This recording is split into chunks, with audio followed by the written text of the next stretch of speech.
اور جو مصیبت تم پر واقع ہوتی ہے سو تمہارے اپنے کرتوتوں سے، اور وہ بہت سے گناہ تو معاف فرما دیتا ہے۔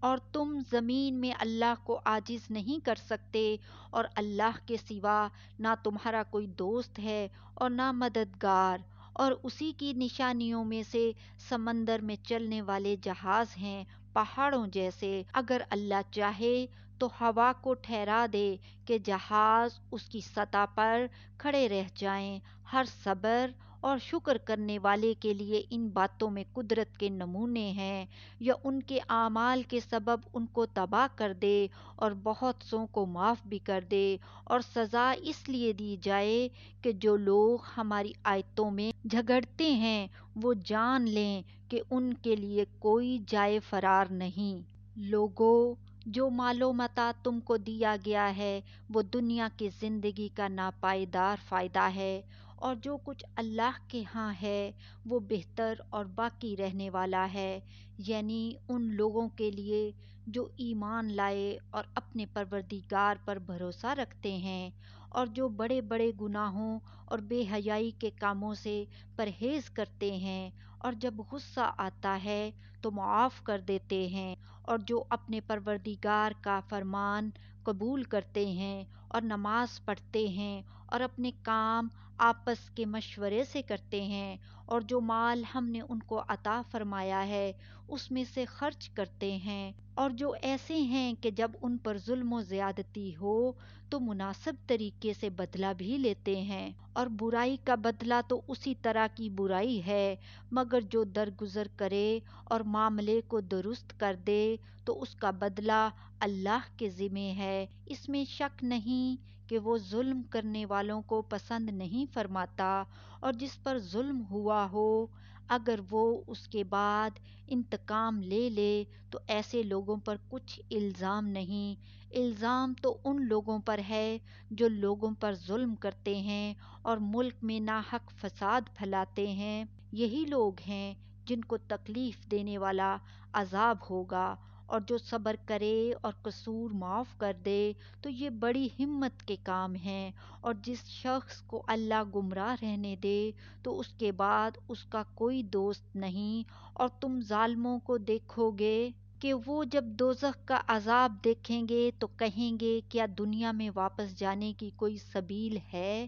اور تم ان کو دیکھو گے کہ دوزخ کے سامنے لائے جائیں گے، ذلت سے عاجزی کرتے ہوئے چھپی نگاہ سے دیکھ رہے ہوں گے، اور مومن لوگ کہیں گے کہ گھاٹے میں رہنے والے تو وہ ہیں جنہوں نے قیامت کے دن اپنے آپ کو اور اپنے گھر والوں کو خسارے میں ڈالا۔ دیکھو کہ بے انصاف لوگ ہمیشہ کے دکھ میں پڑے رہیں گے، اور اللہ کے سوا ان کے کوئی دوست نہ ہوں گے کہ اللہ کے سوا ان کو مدد دے سکیں، اور جس کو اللہ گمراہ رہنے دے اس کے لیے ہدایت کا کوئی رستہ نہیں۔ ان سے کہہ دو کہ قبل اس کے کہ وہ دن جو ٹلے گا نہیں اللہ کی طرف سے آ موجود ہو، اپنے پروردگار کا حکم قبول کر لو۔ اس دن تمہارے لیے نہ کوئی جائے پناہ ہوگی اور نہ تم سے گناہوں کا انکار ہی بن پڑے گا۔ پھر اگر یہ منہ پھیر لیں تو ہم نے تم کو ان پر نگہبان بنا کر نہیں بھیجا،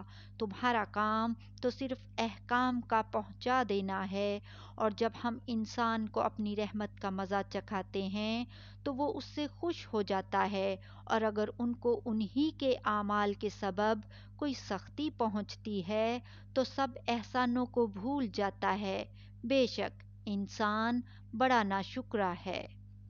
تمام بادشاہت اللہ ہی کی ہے، آسمانوں کی بھی اور زمین کی بھی۔ وہ جو چاہتا ہے پیدا کرتا ہے، جسے چاہتا ہے بیٹیاں عطا کرتا ہے اور جسے چاہتا ہے بیٹے بخشتا ہے، یا ان کو بیٹے اور بیٹیاں دونوں عنایت فرماتا ہے، اور جس کو چاہتا ہے بے اولاد رکھتا ہے۔ وہ تو جاننے والا ہے، قدرت والا ہے، اور کسی آدمی کے لیے ممکن نہیں کہ اللہ اس سے بات کرے مگر وحی کے ذریعے یا پردے کے پیچھے سے، یا کوئی فرشتہ بھیج دے تو وہ اللہ کے حکم سے جو اللہ چاہے القاء کرے۔ بے شک وہ بلند و برتر ہے، حکمت والا ہے۔ اور اسی طرح ہم نے اپنے حکم سے تمہاری طرف روح القدس کے ذریعے سے قرآن بھیجا ہے۔ تم نہ تو کتاب کو جانتے تھے اور نہ ایمان کو، لیکن ہم نے اس کو نور بنایا ہے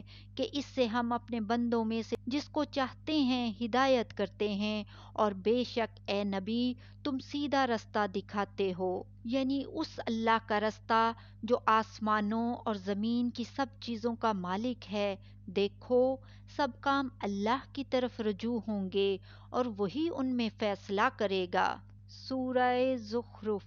شروع اللہ کا نام لے کر جو بڑا مہربان نہایت رحم والا ہے۔ حامیم۔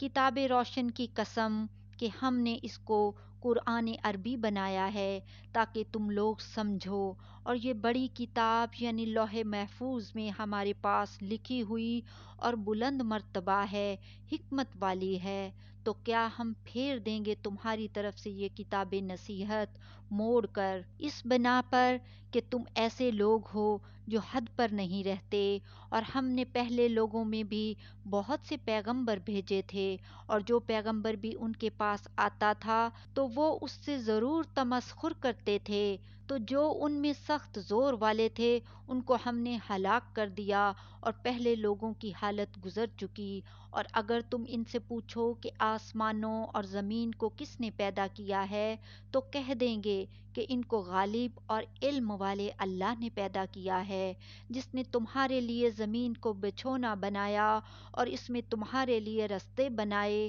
تاکہ تم راہ راست پر چلو، اور جس نے ایک اندازے کے ساتھ آسمان سے پانی نازل کیا، پھر ہم نے اس سے مردہ زمین کو زندہ کیا، اسی طرح تم زمین سے نکالے جاؤ گے۔ اور وہی ہے جس نے سب چیزوں کے جوڑے بنائے اور تمہارے لیے کشتیاں اور چوپائے بنائے جن پر تم سوار ہوتے ہو تاکہ تم ان کی پیٹھ پر چڑھ بیٹھو، اور جب اس پر بیٹھ جاؤ پھر اپنے پروردگار کے احسان کو یاد کرو اور کہو کہ وہ ذات پاک ہے جس نے اس کو ہمارے زیر فرمان کر دیا، اور ہم میں طاقت نہیں تھی کہ اس کو بس میں کر لیتے، اور ہم اپنے پروردگار کی طرف لوٹ کر جانے والے ہیں، اور انہوں نے اس کے بندوں میں سے اس کے لیے اولاد مقرر کی۔ بے شک انسان سراسر ناشکرا ہے۔ کیا اس نے اپنی مخلوقات میں سے خود تو بیٹیاں لی اور تم کو چن کر بیٹے دے دیے، حالانکہ جب ان میں سے کسی کو اس ہستی کی یعنی لڑکی کی خوشخبری دی جاتی ہے جو انہوں نے اللہ کے لیے بیان کی ہے تو اس کا چہرہ سیاہ پڑ جاتا اور وہ اندر ہی اندر گھٹنے لگتا ہے۔ کیا وہ ہستی جو زیوروں میں پرورش پائے اور جھگڑے کے وقت بات نہ کر سکے اللہ کی اولاد ہو سکتی ہے؟ اور انہوں نے فرشتوں کو کہ وہ رحمان کے بندے ہیں اس کی بیٹیاں ٹھہرایا، کیا یہ ان کی پیدائش کے وقت حاضر تھے؟ ان قریب ان کی شہادت لکھ لی جائے گی اور ان سے باز پرس کی جائے گی، اور کہتے ہیں اگر رحمان چاہتا تو ہم ان کو نہ پوچھتے، ان کو اس کا کچھ علم نہیں، یہ تو صرف اٹکلیں دوڑا رہے ہیں، یا ہم نے ان کو اس سے پہلے کوئی کتاب دی تھی کہ یہ اس سے استدلال کرتے ہوں؟ بلکہ کہنے لگے کہ ہم نے اپنے باپ دادا کو ایک طریقے پر پایا ہے اور ہم انہی کے قدم با قدم چل رہے ہیں، اور اسی طرح ہم نے تم سے پہلے کسی بستی میں کوئی خبردار کرنے والا نہیں بھیجا، مگر وہاں کے خوشحال لوگوں نے کہا کہ ہم نے اپنے باپ دادا کو ایک راہ پر پایا ہے اور ہم قدم با قدم انہی کے پیچھے چلتے ہیں۔ پیغمبر نے کہا اگرچہ میں تمہارے پاس ایسا دین لایا ہوں کہ جس رستے پر تم نے اپنے باپ دادا کو پایا وہ اس سے کہیں زیادہ سیدھا رستہ دکھاتا ہو، تو کہنے لگے کہ جو دین تم دے کر بھیجے گئے ہو